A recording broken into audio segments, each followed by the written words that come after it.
जानेवारीमध्ये दिलेल्या वीज बिलांवर मुख्यमंत्री म्हणून उद्धव ठाकरेंचा फोटो. जळगाव शहरात अशी 4,000वर बिलं. मक्तेदाराला अभियंत्यांनी बजावली नोटीस. पश्चिम रेल्वेवरील iconic non AC double decker train बंद. आज या ट्रेनच्या सेवेचा शेवटचा दिवस. ट्रेनला बघण्यासाठी अनेक ठिकाणी उत्साही प्रवासी आणि रेल फॅन्सकडून शेवटचा निरोप. मुंबईच्या घाटकोपर पोलिसांकडून तब्बल 13 बांगलादेशींना अटक. सर्व बांगलादेशी नालासोपारा परिसरात राहत होते.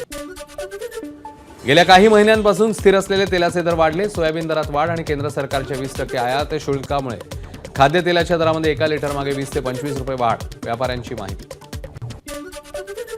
जगातील सर्वात वृद्ध महिला जपानच्या टोमिको इत्सुकी यांनी वयाच्या 116व्या वर्षी घेतला अखेरचा श्वास. गिनीज वर्ल्ड रेकॉर्डने सप्टेंबर 2024 मध्ये इत्सुका यांना जगातील सर्वात वृद्ध व्यक्ती म्हणून दिली होती मान्यता. एबीपी माझा, उघडा डोळे बघा नीट.